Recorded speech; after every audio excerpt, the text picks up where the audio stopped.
Hey everybody, welcome back to my channel. I'm Susan Lynn.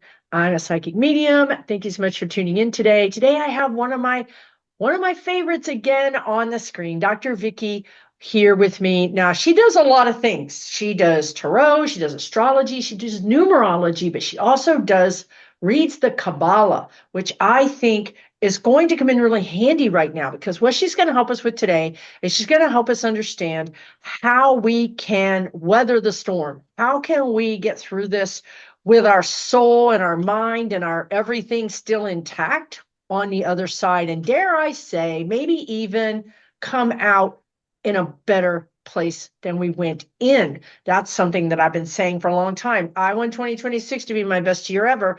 In many ways, 2025 was my best year ever. Just because the world is burning down doesn't mean that we personally have to burn down. As a matter of fact, the more that we glow, the more that we grow, the more we're helping the world, the more we're helping raise the vibration across not only our country, but everywhere. And you can only imagine that if we all did a little bit of that work, it would truly change the tide to the right direction. But when we're in, and I get it, there's reasons for it, so I'm not knocking it. I want to validate that we all have these feelings of fear and all the things. That's normal. But we don't want to get stuck there because when we get stuck there, they're winning. And that's what's been happening, right? So Dr. Vicky's here to help us understand that and to give us some important information on how to do this. Thank you so much for joining us. How are you? I'm good. I'm a little chilly, but Yeah, see it that. is I love winter it though. in It New looks England. beautiful. Yeah, it's winter in New England, so we expect that. Although it seems to get harder and harder as I get older and older. So I'm kind of understanding that snowbird thing, but I like it here. So Just need a little vacation, that's all. yeah, a spa weekend I think is Oh, a spa weekend. Sounds what I nice. would like to participate in. So that's on my list this year as a spa weekend. Oh, make it happen. I love that. So I thought, I know that people are really struggling right now. I mean, I'm struggling as well. It's not our imaginations. And we're sort of standing around, especially those of us who knew and know things and see things, especially people who look into the future, like mediums and astrologers and Kabbalists, and but the future is simply a potential there's no guarantees, right? It depends on what kind of energy we put into it, where we put our focus. All these things are important. One of the things that we have, I think, to our benefit now that we didn't have before is an understanding that, and hopefully we have this, and this year will be a great experiment for this, is our ability to co-create, right? Co-create with spirit. And when I talk about spirit, I'm not talking about an old guy sitting on a cloud up in heaven somewhere. I'm talking about the spirit that lives within each one of us, that spark of the divine. That is our birthright. We are both human, right? We're human, hummus from the word hummus, meaning dirty, and mana, meaning mind. So we're a little dirty minded as humans, but we're also the bridge. We're a bridge between the earthly and the heavenly. And it's our job to bring those into harmony. Um, there is a thing called the seven rays from esoteric tradition. There are seven rays, and the fourth ray, which is the ray of the heart, is harmony through conflict. And that is humanity's sort of place in the system of that particular system. And we find our harmony through connecting with our heart. So, what I thought might be a good idea is to just look at this year that we've just moved into. We know that we're at the verge of some big changes and big transformations. And I thought that if we could have a little context on that. Now, I do have a little slideshow set up, and I'm going to do a little Kabbalah. So, if people can just be patient with some of the terms, I'll try to be as clear as I can be with the terms. Um, so if that's okay, I guess I can start. Yeah? Okay. All right. Let's see how I do here. All right. All righty. Just give me a moment so I can get the slideshow started. Okay. Technology really isn't my strongest suit. Okay. So we're looking at the year 2026, and in numerology, 2026 is a 10-1 year. Um, 10-1 in the tarot is the Wheel of Fortune. And so the Wheel of Destiny is spinning. Now, just to put us in some context as to these 10-1 years, the first time that, in a very long time, that we experienced the 10-1 year was in 2008. And we get how do we come up with this number? We just add the numbers of the year. 2008, 2 and 8 is 10, right? So 2008, and then the one after that was 2017. Now, in 2008, we know Barack Obama beat McCain. So that was a big deal. That was a big shift. That was a change of fortune compared to what was before. And then in 2017, that was the first year that DJT took office. And we know we've experienced that change. Well, now we have a new 2000, we have a new 10-1 year, 2026, right? Now, the chances are that it probably wouldn't have been the person that's there now, but we'll work with what we got, right? So we got the person we are with now. And we're thinking to ourselves, another 10 years, another 9 years with this guy, but of course we know that that's not going to happen, right? So this is about change. There's going to be a change of fortune. So let me go to the next slide. So this is on the left here, we have the Tree of Life, and on the right, we have the Wheel of Fortune card from a deck called the Lightseers. And I kind of feel like this woman standing on the top of these circles and trying to stay balanced, right? So on the Tree of Life, this particular vibration, the 10-1 vibration, sits here where I have this purpley color. It connects a path. It's a path, and it connects one circle to another. These circles are called Sephira, which means emanations. This blue one is the Sephiroth of Jupiter. Jupiter is considered the greater benefic. And this green one down here is Netzach, and that's connected to Venus. Venus is considered the lesser benefic in astrology. So the path that connects the greater benefic, the greater benefactor, and the lesser benefactor, right? Now, this path is called the conciliating intelligence. It is the path that connects Hesed, which means mercy, to Netzach, which means victory. So we could say the victory of mercy or the mercy of victory, right? If we just do those things. Hesed is associated with Jupiter, Netzach with Venus, and the path that runs between them, the 10-1 path, is connected to the planet Jupiter. And so we have two Jupiterian sort of vibrations here and a Venus vibration. And the real sort of crux of this path is a willingness to receive. A willingness to receive. So I'm going to say a little bit about the path. The 21st path, called the conciliating intelligence. The wheel of fortune turns. It is the wheel of karma, chance, return, and consciousness. The wheel tells of the endless rotation of night and day, the earth and skies, the seasons, the years, as they rise and the rise and fall of humanity through endless cyclings of birth, fortune, and death. The key to this is to remain centered in the wheel while observing the ups and downs of life. The great equalizer is known as the great equalizer, as the mighty fall and the meek rise. And so this is an understanding of the cyclicity of life, how we have times when we're growing, times when we're disintegrating, times when we die, and times when we're reborn. And so this 10-1 energy is an opportunity for us to be reborn. And the only constant in a 10-1 year more than, and this is true of all years, but especially a 10-1 year, because we actually see it happening very quickly, is that the only constant is change. And so I realized, what, we're 4 days in now, or how many days? 6 days in. Happy anniversary, right? September 6th, right? We're 4 days in, we're 6 days in, and how much change have we seen, right? Now, last year, we had to wait till the Orange Menace got into office, and then we were on the roller coaster, right?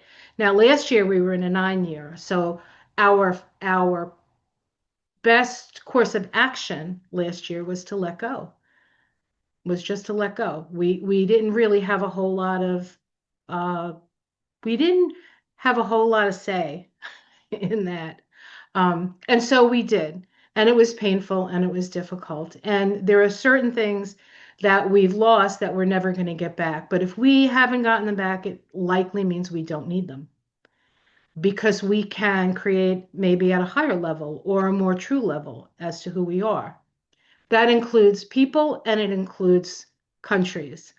Now, this is just an illustration of the tree of life and how it comes into existence.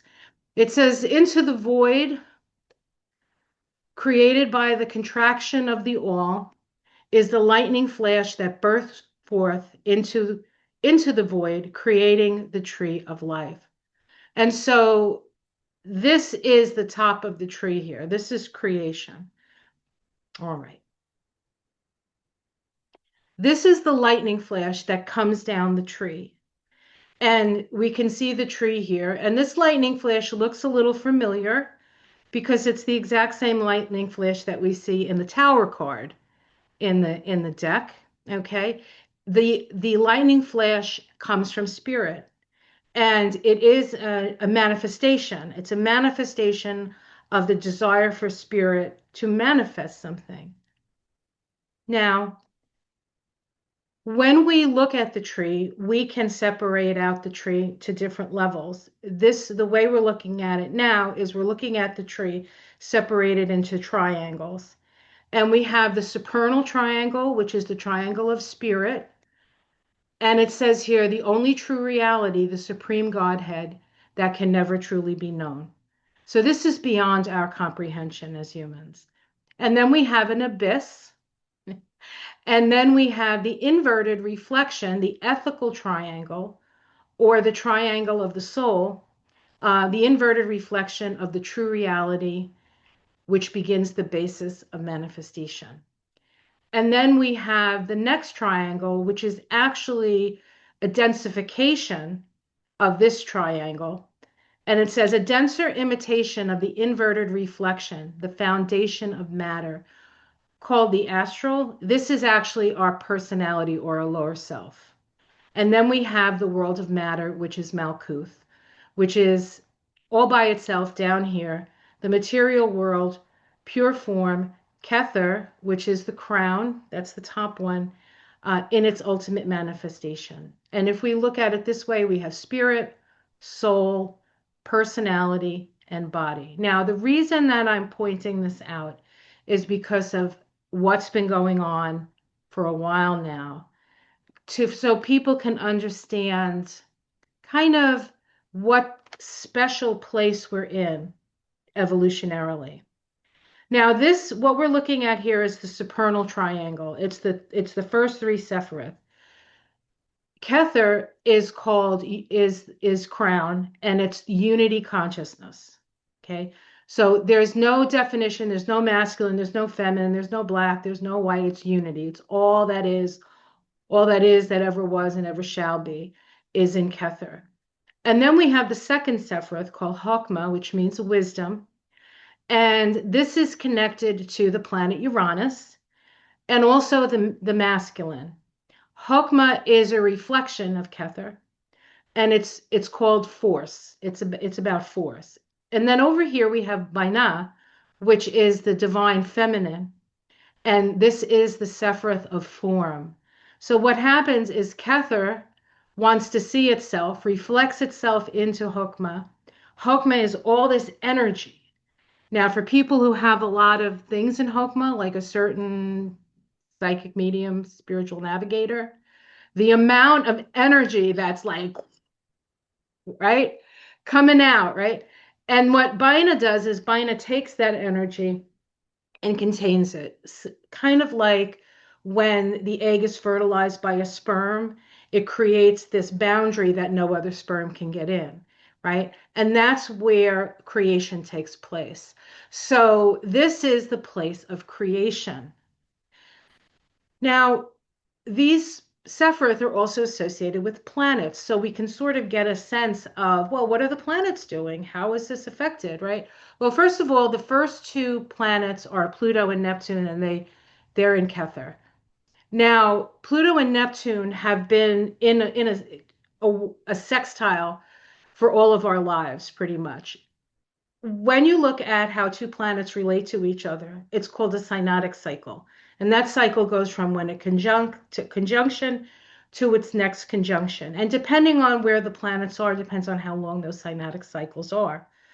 All the planets that we're seeing here, save for Saturn, are what we call transpersonal. These Pluto, Neptune, and Uranus are the planets that move us evolutionarily.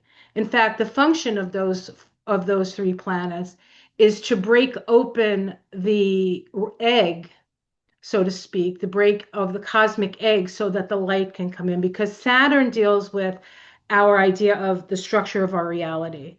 So Saturn is, if you jump off a building without a parachute, you're going to go splat, right? Like that's Saturn. It's the laws of physics. Certain things you can't get past, right? In third dimensional reality. Now, you can move beyond third dimensional reality through your psychic senses. And of course, those are more evident in people who have connections to these planets. So there are cycles within cycles. The first cycle I want to talk about is one that happened in 1891 and 1892, and that was a conjunction between Pluto and Neptune. The conjunction, Neptune is divinity, and Pluto is the soul. And that conjunction was the beginning of some sort of beginning. We wanted to know something. The conjunction happens in Gemini, so we wanted to understand duality, but the Gemini is also curiosity and the mind and gathering of facts, right? And so from that point on, these two planets started a synodic cycle. Because they're so far out, these planets have about a 500-year cycle from conjunction to conjunction. So where we're at now in the cycle is we're just kind of at the beginning of the cycle, but we're at the part of the cycle where we want to learn about and we're curious about spirit. So that's sort of that's the back beat of the whole cycle, right? Then we have Pluto in relationship to Uranus, and that's sort of this path here. And Pluto and Uranus actually conjoined back in 1965 and 1966, right? There were three conjunctions, 18 degrees of Virgo and 17 degrees of Virgo. This is what happened in the middle of the 60s. This was the Cultural Revolution that changed us from wearing Chanel suits, pillbox hats, little pearls, and little gloves to go to church to rolling around in the mud at Woodstock, right? That was the difference, right? That was a huge cultural shift, right? When we have these, and because these planets are transformational, when they interact with each other, things get crazy. The whole, like the reality of the beginning of the 60s compared to the reality of the end of the 60s, to somebody who was invested in the beginning of the 60s would seem like a disaster. For those who were invested at the end of the 60s, it would have felt like freedom, right? It kind of depends on where your perspective is. Okay, so that's one synodic cycle. Now, that particular synodic cycle has actually had its first quarter square, which is the first sort of difficult aspect that you have with two planets. It's a crisis in action. And that happens 7 times between 2012 and 2015, those squares. And if you go back to those years, right, there was a lot of evolution happening at that time. And there are seven chakras. So it is thought that each one of those squares activated a chakra, sort of like our world chakras. But it was a crisis in action, feeling the need to take an action in order to survive. Now, what is the action based on? It's based on this idea that we are evolving. And because the initial conjunction happened in Capricorn, excuse me, happened in Virgo, and you have it in your chart because you were born in one of those years, right? And all of us in the 60s pretty much have this. That's why we're always trying to fix everything, right? But Virgo sort of brings up the average person, the working person. Virgo would, in astrology, would rule workers, military, slaves, right? All of that, like people who had uneven relationships. And so there was a great awakening in that. All right. Right now, where those two planets are making a trine to each other. And that trine is one of creative self-expression. So in the 2012 to 2015, we had all this stress and we would have to take action. And now we have this lovely flow, and it's a creative flow. So we are at a time of great ability to create the structures that the initial conjunction brought into our awareness. So that's happening now. Now, we also have Neptune and its relationship to Uranus. Now, the Pluto Uranus cycle that I just spoke of has anywhere from 111 years to 142 years of a cycle. So these are big cycles, right? Neptune and Uranus has a 171-year cycle, okay? And we had three conjunctions in 1993. I don't know about you, but 1993 was a big year for me. And it was a big year for all of us. It's sort of when the internet came in, and there was, if you were in the metaphysical, you know, if you were hanging out with the physical people, all these, um, all these shops would open, and there'd be all this occult stuff, and there'd be all this, and it was sort of, it's like human potential, like on steroids in the 90s. Well, this conjunction of spirit, right? Neptune is spirit, and Uranus, which is higher mind, it would have been an opening and an expansion of consciousness. So we had an expansion of consciousness start in 1993. Right now, that cycle is in a sextile to each other. Sextile opens the lines of communication. And so we're opening up to our higher self. So we're opening up to our soul with this cycle, and we're opening up to our higher self with this cycle. And then we have this side of the equation where we have Kether, which is Godhead, or all that is divinity, and the divine feminine, the place of manifestation. So we look at Saturn, which is the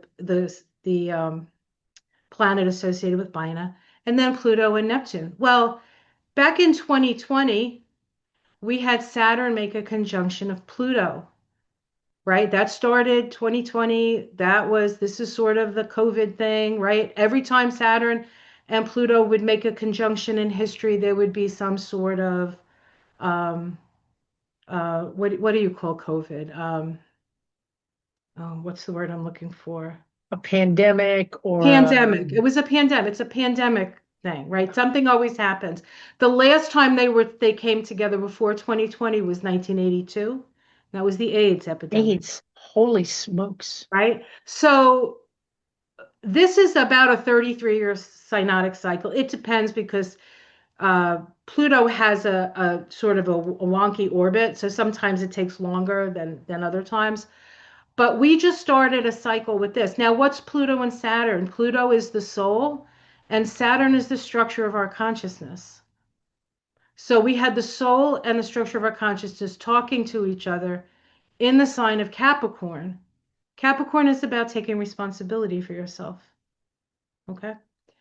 And now what's happening is we have coming up in about a month or a month and some days, a conjunction between Saturn and Neptune. Now, this is a 36-year cycle. So every 36 years, Saturn comes together with Neptune. Saturn is the planet of reality, and Neptune is the planet of imagination. So this is a combination of creating your own reality. The last time they came together was 1989, and they came together 3 times in the sign of Capricorn. Capricorn is Saturn ruled sign. It's about the hierarchy. It's about taking responsibility. It's about utilizing the energy efficiently, right? What happened in 1989 when the planet of structure and the planet of dissolution of structure came together? Well, we had Tiananmen Square and we had the wall come down.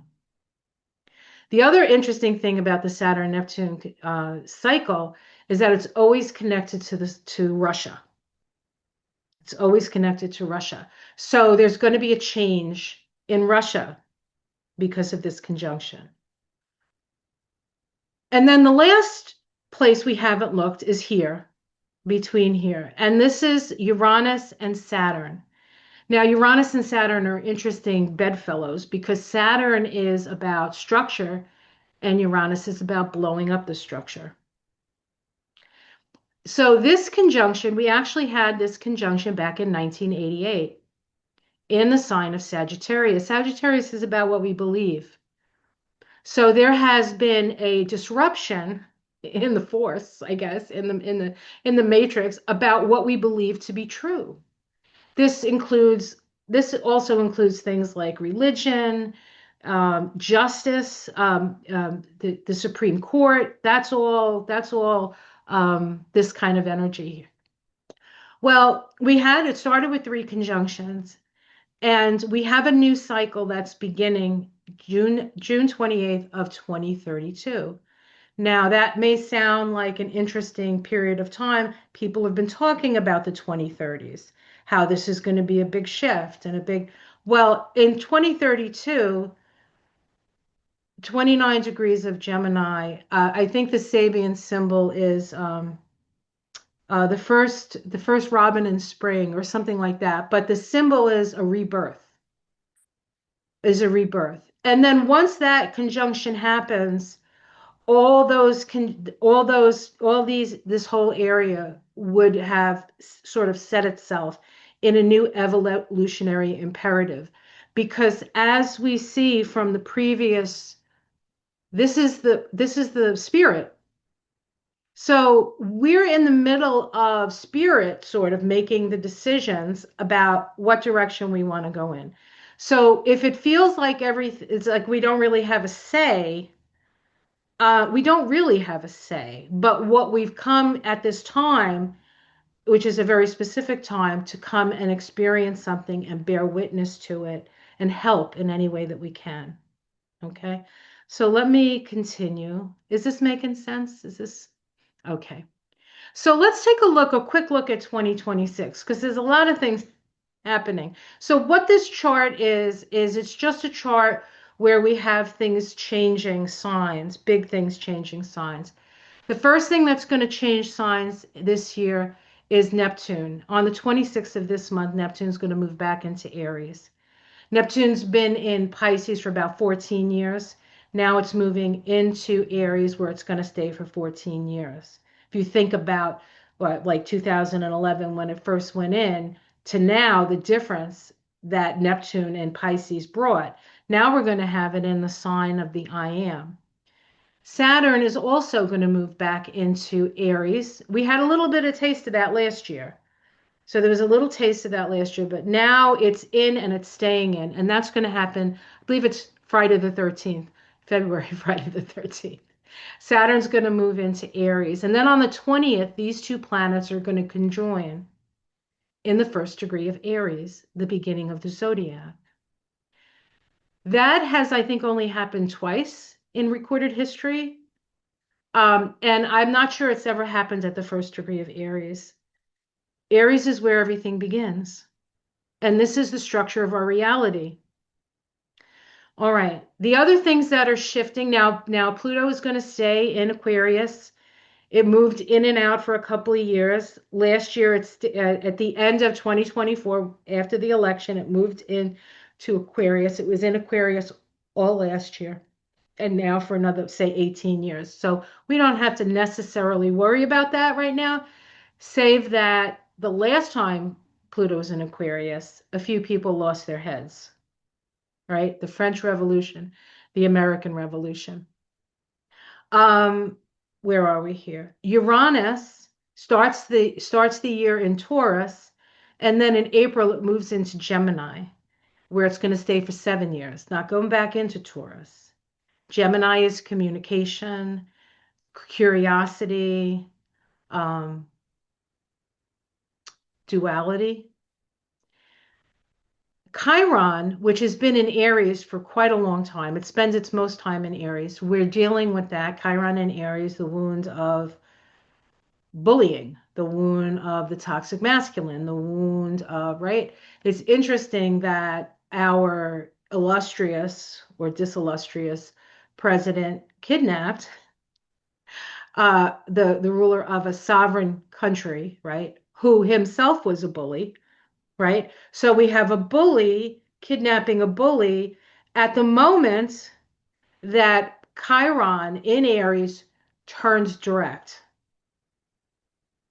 right? So there's an example. Now, Chiron in the United States chart is in Aries, and we just had our Chiron return about 2 years ago, right? We're still working. Now, it's gotten close to our Chiron in America's chart, but it's not going to go all the way back. It's going to take another 52 years to come around. But it's as close to the American Chiron as it's going to be for another 52 years when it turned around and went direct. So that was just an incident. So Chiron's going to move out of Aries, the I am, into Taurus, the I have. So the wound is going to be around security, money, food, shelter. Okay. Uranus moves from Taurus into Gemini. I said that Jupiter is going to spend the first half of the year in Cancer, where it's exalted. But of course, Jupiter expands things, and Cancer is feelings. So how are we all feeling? Big feelings, right?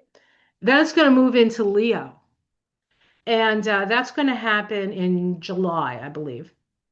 So we have Neptune changing signs. We have Saturn changing signs. We have Chiron changing signs. Now, Chiron is going to go back into Aries. It's only in Taurus for about 3 months, and it moves back into Aries. Next year, it'll move out of Aries, and then it'll just be Taurus. Uranus moves out of Taurus into Gemini. Now it's in Gemini. Jupiter moves out of Cancer, moves into Leo half the year. We do have a Venus retrograde cycle that's happening at the end of the year.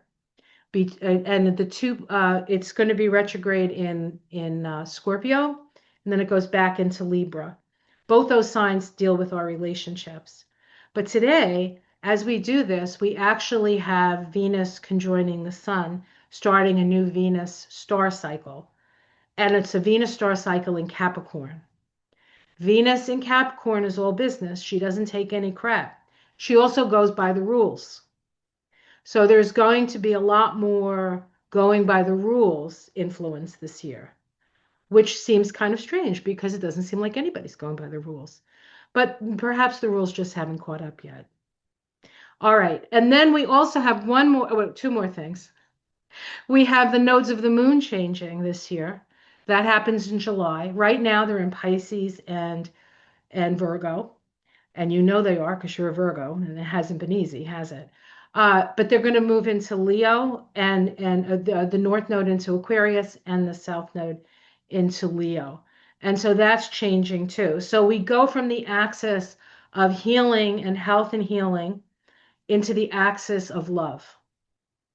That's happening this year. And we have 3 Mercury retrogrades, and they're all in water, which means that of the 365 days of 2026, 171 of them, Mercury, the planet of the mind And how we take in information is going to be in water, which means we're going to feel everything. Everything is about feeling. Okay? Everything's about feeling. So these are just some dates for what I just discussed. January 26th, Neptune ingresses into Aries. February 13th, Saturn ingresses into Aries. April 25th, Uranus moves into Gemini. June 19th, Chiron enters Taurus. June 30th, Jupiter enters Leo. July 26th, the nodes ingress into the next signs of Aquarius and Leo. We have three Mercury retrogrades, Venus retrograde October 3rd to November 13th, from 9 degrees of Scorpio to 23 of Libra. And Mars does not have a retrograde cycle this year, which means that Mars is going to fly through the zodiac. So if we think things are fast now, hold on to, put your seatbelts on, because it's going to be December before we know it. So it's important, because things are going to happen so quickly, that we're consciously aware of where we are as individuals. Okay. Now, this is the conjunction of Saturn and Neptune. This is actually for the United States. This is a chart that's been erected to the United States. Thank you for those of you who don't live in the United States. Um, it's actually, the conjunction is happening in the 10th house, which is the house of the president. Remember, Neptune is dissolution and Saturn is reality. Saturn is also significant of the leader. Okay, so we have that. Um, so this is the Saturn conjunct Neptune at one of Aries, right? This is the start of a new reality for us. And the Sabian symbol is a woman rises out of the water, a seal rises and embraces her. Emergence out of the realm of potentiality into the realm of reality. Now, I do like to look at, because this is happening in Aries, I want to see what Mars is doing, because Mars is the ruling planet of Aries, to give us a little bit of a further sort of idea of what this might be. Well, so Mars is at 23 degrees of Aquarius. Where is it? It's here somewhere. There it is, right there. In the ninth house, interestingly, of justice. Um, the disciple, the disciple of self-control. And I think this is important. The more we learn to control our animal nature, the more we will have available as a resource. So you don't want to waste your rage on things that you can't change. Um, so the path that runs between Neptune, which is in Kether, and Saturn, which is in Mina, is this path here, and it's connected to the planet Mercury. In the tarot, it is the Magician card. This is focused intention. What does the magician do? The magician has all the tools available to him, and he shows us as above, so below, right? This is about focusing your mind, Mercury, on what it is you want to create. That is the most powerful thing that you can do this year. So we have Mercury in this chart. I figured let's look at Mercury too, at 21 degrees of Pisces. Says a little white lamb, a child, and a Chinese servant. Practice and demonstrate an innocence of being. So this is suggesting that we enter this year in our mind like a child would enter, like with innocence, like don't have any preconceived notions about what this is all going to mean. We can evaluate what's happening. We can talk about what's happening, but it doesn't necessarily, your mind is your greatest tool at this time. And so you want to do it from a place of purity, pureness of heart, pureness of mind, almost like a little bit of a tabula rasa, but not quite, because you're utilizing your talents to get there. I just want to point one more interesting little tidbit about this particular day. This day, the 20th of February, vibrates to a 32-5, which is the Six of Wands in the tarot. What's significant about the Six of Wands, it's actually a 32-5 energy. That's the number when you add the date up. This is the path of life for the United States. and it's also the shadow energy of the United States. And so we could choose to move on the path of greater intention and higher intention, or we could decide to move on the path of our shadow this year. Um, so I wanted to see what the sun was doing, right? Let's look at the sun now, right? Because and why am I looking at the sun? This vibration, the 32.5, this is located on the tree of life in a place called Tippereth, which is connected to the heart. And so in America, our lessons are all heart lessons, and our shadow is all heart shadow, right? And so the Six of Wands is located in Tippereth, the Sephiroth of the sun. The sun is at 3 degrees of Pisces, and the Sabian symbol for that is a petrified forest. A petrified forest. Collectively, we co-create our culture and participate in getting that culture to make its mark upon its time and place. What is important endures.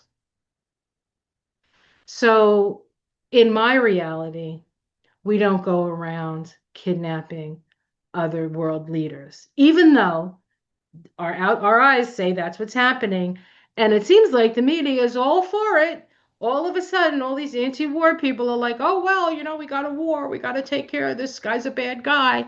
Problem is, the interesting thing is that a bully bullied a bully the same day that Chiron in Aries, which is the wound of the bully, turned direct. I thought that was interesting. Okay. All right. A little bit more. A little bit more. We do have on June 9th, I just brought this up, Venus conjunct Jupiter at 26 degrees of Cancer. I bring this up because the path, the 10-1 path, is the path that connects Venus with Jupiter. And so I wanted to see what Venus and Jupiter were doing it. We're doing 26 degrees of Cancer. Guests are reading in the library of a luxurious home, aristocratic responsibility. Now, I'm an optimistic person, and I do think that there are certain people who do have money that do want to help people. They're not all carpetbaggers, all right? So I'm hoping that they get this message, right? Becoming an influential member of society requires awareness of current trends, of ideas and beliefs, power, responsibility, and impermanence of social positions. And so I think that's sort of an important little aside. And then I wanted to just quickly look, and let me just check. I think I only have one more after this. Yeah, I think so. Okay, so we're almost done. And then you can ask me whatever you want to ask me. So I wanted to look at the solar return for the United States. Now, the solar return is when the sun comes to the same place as it does at the time of the birth of the country. And this year, actually, the solar return happens on the 5th of July, not the 4th, but we're gonna use the 4th of July as our birthday. So one of the things that you do when you're looking at a year for a country or a year for a person is you take the month and the day, and then you add the universal year. Well, the month is 7, the day is 4, you add that together, you get an 11, and then you add the 10, and we get a 21. What's significant about the 21 is it's a Saturn number. And on the tree of life, it's located right here on this path. It's called the administrative intelligence. But it is, if we were to overlay a woman's body on this, it would be the birth canal. And so what's happening in 2026 is that we're giving birth to something. We're giving birth to something. Now, 21-3, the world, endings and beginnings, right? Endings and beginnings. America is a Cancer country ruled by the moon. The moon in this chart is in a partile waning trine. So here's the sun and here's the moon, and it's in a trine to each other. The sun is at 14 of Cancer. Now, this is the Sabian symbol for the sun of the United States always, because this is the sun that we were sort of born with. It says a very old man facing a vast, dark space to the northeast. Discovery of universal, eternal truths. That's what we're here to learn in America. The discovery of universal, eternal truths. And it's trine, the moon in Pisces, And the trine that it's the kind of trine that it is a trine of understanding and a trine of learning. Okay, so we're learning something this year. Um, a lady wrapped in a large stole of fox fur is the symbol, and it says anything that tells a story and disguises the full facts is a glamour. And though useful, it is a little risky to exercise since it is so often exercise since it so very often carries the burden of self-deception. And so we can't fool ourselves. We can't fool ourselves. Now, I wanted to look at the Saturn of the chart because we're on a Saturn path, right? So Saturn's at 15 of Aries. In fact, Saturn moves into Aries um, in February, conjoins Neptune, and then rushes all the way forward to the 15th degree. And then at the 15th degree, it actually turns around, goes retrograde, and goes back to about 8 degrees. And by the end of the year, in December, when it turns back around to go forward, it's at 8 degrees.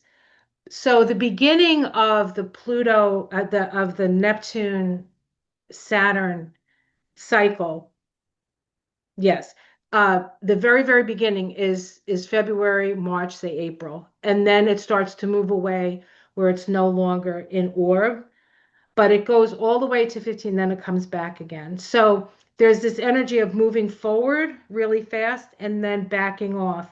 So if there is, and because we're dealing, I think, with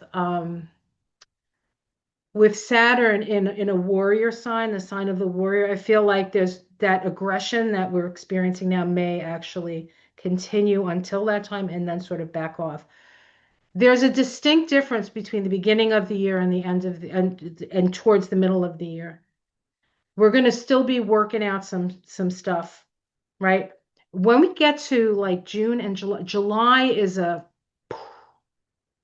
right. This is how I describe July. Now that's when we go into the 21-3, right? There's a little square here, okay? I put yellow on them. We have Pluto, Neptune, Uranus, and Mars. Oh, by the way, we have a conjunction between Uranus, the unexpected, and Mars in the chart for the 4th of July. And then Mars goes and trines Pluto. So we have Mars making a conjunction to Uranus, making a what is this? A sextile to Neptune and a trine to Pluto. Uranus, Neptune, and Pluto are in a grand, it's like a small grand trine with each other. Those are the evolutionary planets. They're going to cut through this year like a scalpel. And it's about evolution. We cannot go by the same rules that we went by before. We can't expect the same things to happen. The past is the past and it's done. The present isn't here. The future isn't here. The only power we have is in the present. Whenever you're on the middle of the tree here, this is the present moment. All your power this year is in the present. And it's in your intention and your attention. So what you give your attention to is what you're going to manifest this year. We're in a 1 year. One is the I am. We have Saturn and Neptune coming together in the sign of the I am. One of the most valuable things that you can do if you're not really sure who you are or what you're here to do, this would be a really valuable year to go on to Susan's, spiritual navigator and watch some of those videos, right? Get a reading, get an astrology reading, get a Kabbalah reading. The more you understand yourself and your power, the more you'll have access to it. But you can't get distracted by all the circus that's constantly going round and round and round and round. Because if your attention's out here, it's not in here. And that's where your power lies. And so when you say, this is a terrible time and I've had the best year of my life because you put an intention to make your life better, there's a lot of energy out there because it's in destruction that we have creation. And so but you can't say, oh, everything's falling apart. Let me grab this piece of something from something and this piece of something from you can't do it from the bringing it from the outside in. It can only happen from the inside out, right? And that's the alignment. So you need to align with your heart, your crown, your align all your chakras. Work on your chakras. There's plenty of you could watch videos on chakras. There's you could do meditations. You don't have to have a lot of money to do the work that needs to be done because there's so much out there. There's so much out there, but if you want to and you want to hone it in, there are great readers out there. There are great astrologists out there. There are great people who will help you to find your special sauce. All right, so I'm almost done. I keep saying that. Saturn is at 15 of Aries. Now, this is where Saturn turns around. So wherever planets like change direction, that theme is pretty intense. Okay, Saturn at 15 degrees of Aries, an Indian weaving a blanket, cosmic consciousness. You can't make this shit up, I'm telling you.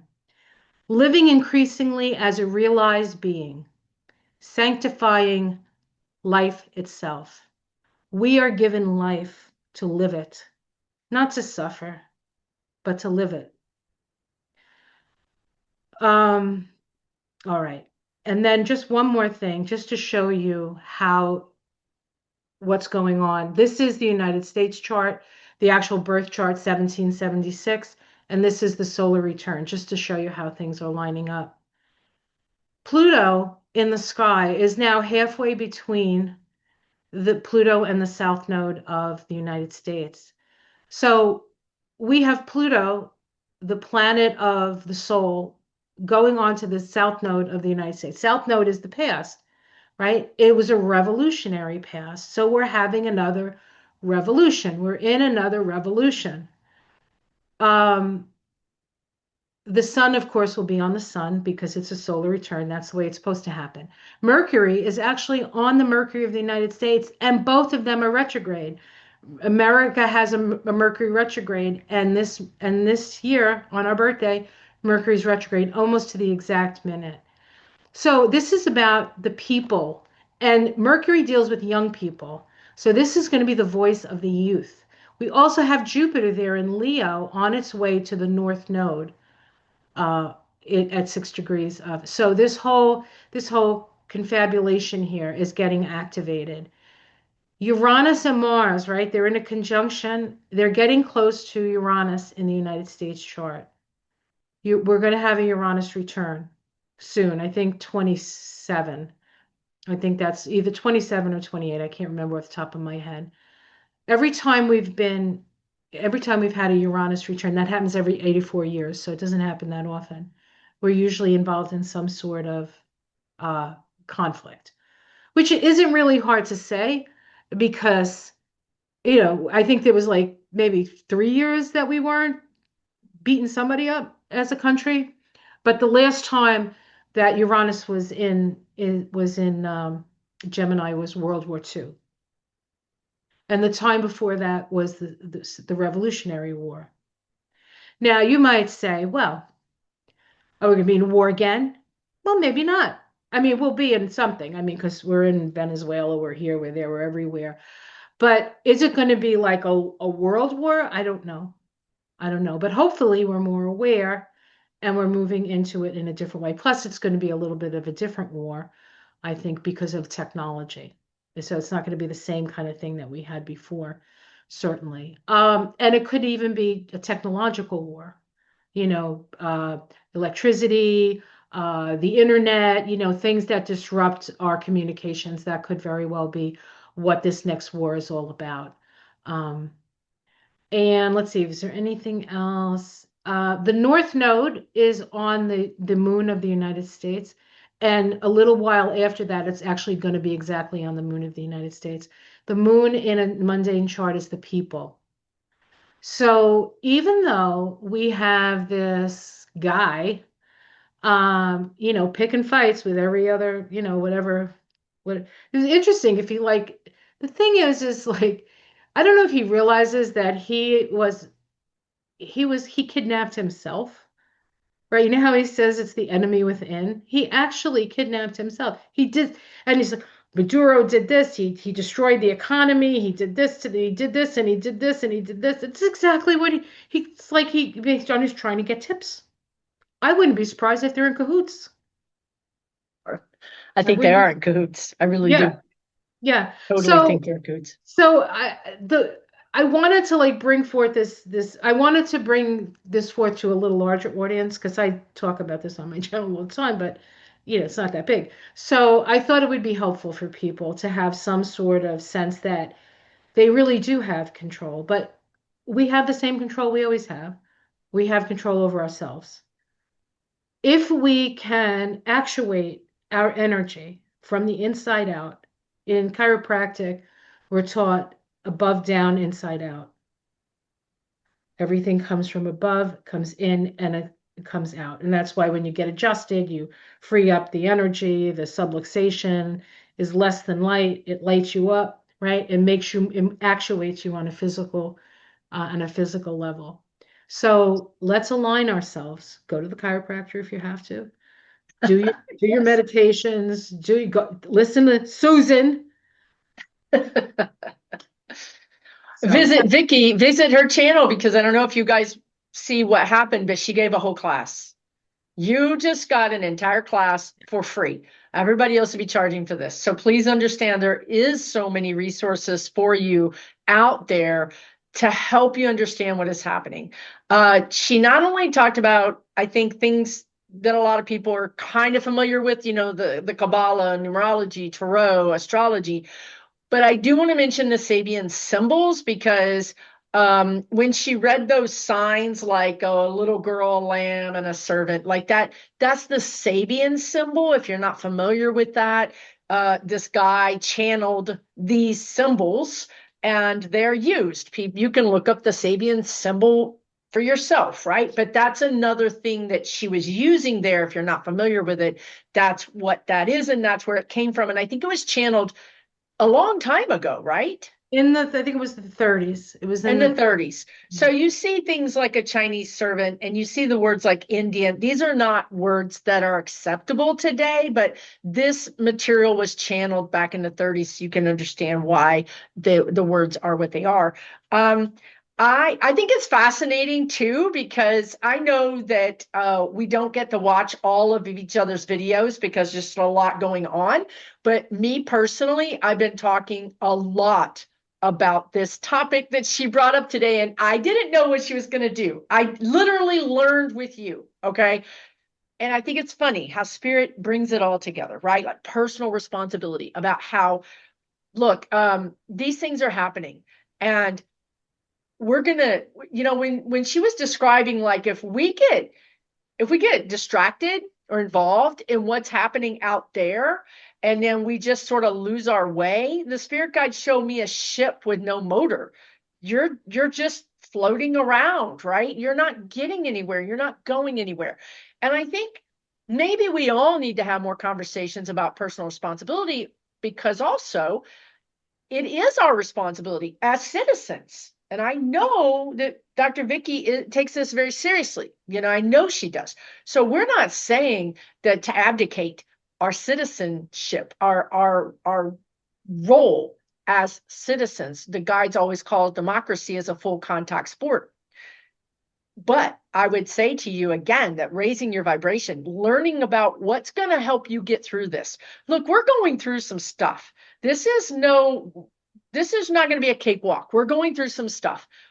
These are tools that you can get yourself, your family, whatever, through these things with less harm and less hassle.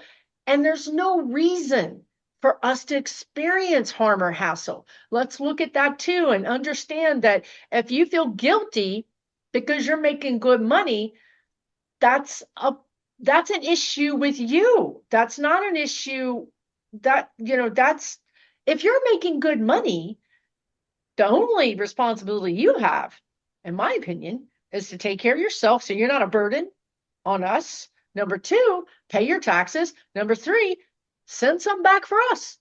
reach out and grab the next person. So if there's not people making money, how are we going to help each other? We're not all supposed to be poor. This is wrong. Like I was just thinking today, we've been, not only have the MAGAs been brainwashed, we've been brainwashed to think that we're never going to get health care. We're never going to get a safety net. We've been brainwashed, conditioned, beaten down to think these things. And I think what Dr. Vicky showed with us today is that there are planetary influences, there are energetic influences that are going to give us opportunities to move forward. Maybe, maybe or maybe not as a society, but certainly individually. The I am, the Aries. I'm going to move forward, but you better believe I'm not leaving y'all behind. If you want to come with me, come on, right? Right. That's the energy. The energy is self-actualization, not victimhood, not I can't do anything because the world is burning down. Believe me, I have days like that. I have days like that. But then I realize, I remember I'm not helping anybody. I'm not helping myself. I want to help myself. I want to help others. Let me do a little bit. Let me do whatever I can do. Right. So hopefully this has been helpful for you guys. Do you want to add anything to this? I guess I think, again, it's a willingness to receive. For those of us who spend our lives giving, sometimes the hardest thing is just to receive. There's a certain amount of control that we have to be willing to release and faith that it's going to be there for us. You have to live and walk in faith.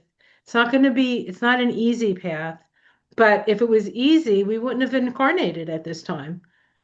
We all Also chose true. this moment to Also both bear true. witness and aid in whatever way we can. And for those of us who are a little bit more, I don't know, like looking at the big picture, like the stars maybe, or the ethers that people can pull information in from the ethers. There, and just to know we're not here by ourselves. There are No, legions of souls and spirit who are here to help us. We're not doing this on our own. no. We're every person that you've lost touch, they're there, they're behind you, and they're saying we can do this. We're really like a midwife to a new consciousness. We're like doulas. Only this is rebirth doulas, not death doulas, it's rebirth doulas. We're being reborn. We're becoming who we've always been. When we came down here on this planet, we went to sleep. We have all the power that is, ever was, and ever shall be within us. But if you get caught in fear, you can't access it.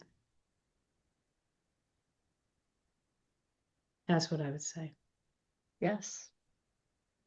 And it's not easy to be woke. It's not easy to see all the things that are happening, right?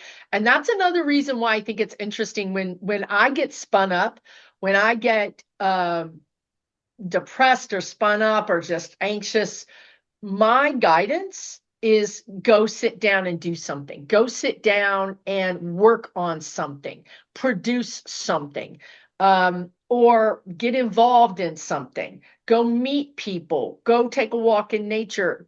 That's where my power is, right?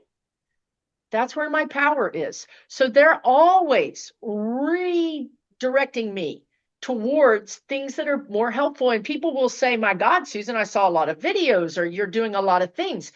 That's why, because it's scary out there. You know what I mean?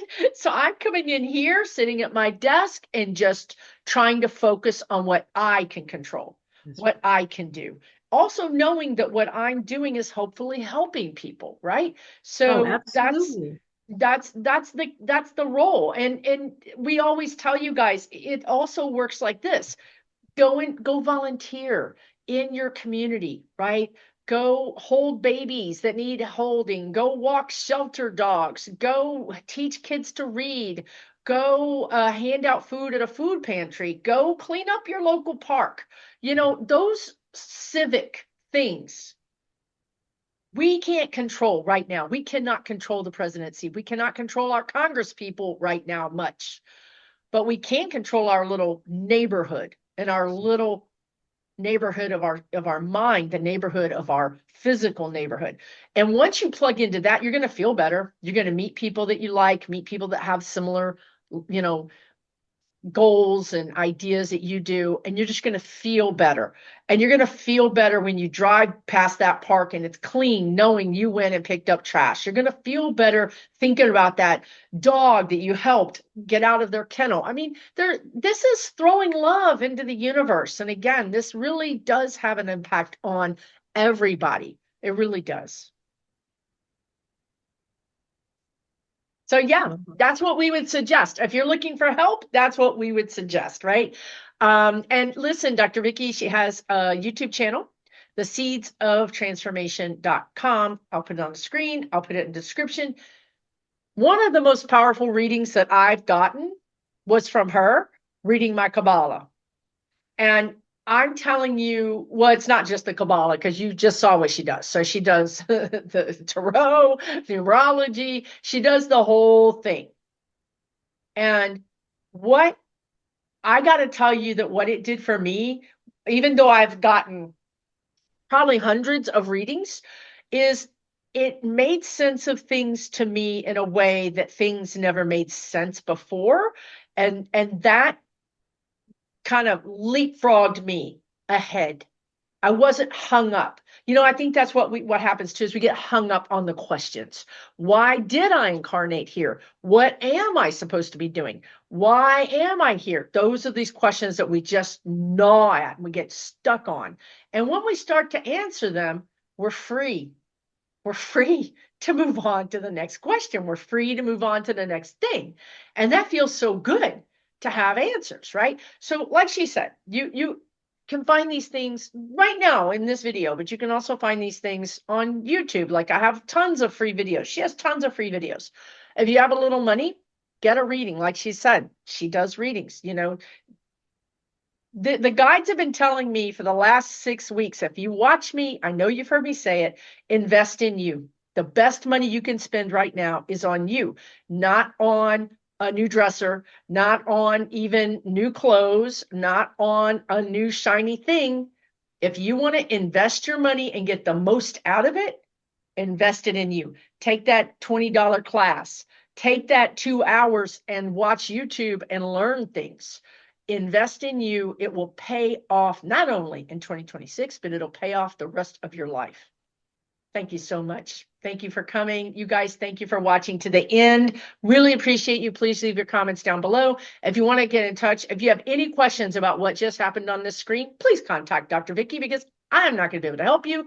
And again, you could go to her website and contact her directly through that. She's very helpful and extremely knowledgeable. So thank you once again for coming on. As always, I genuinely appreciate you. I know, and I appreciate you allowing me onto inviting me on, even when I invite myself like I did this time. No, no, not at all. The door is always open. The invitation is always there. All right, everybody. Thanks. Take really good care of yourselves. You know, one thing I know is we're going to get through this and we're going to get through it together. That's what I know. All right. We'll see you next time. Take care, everyone.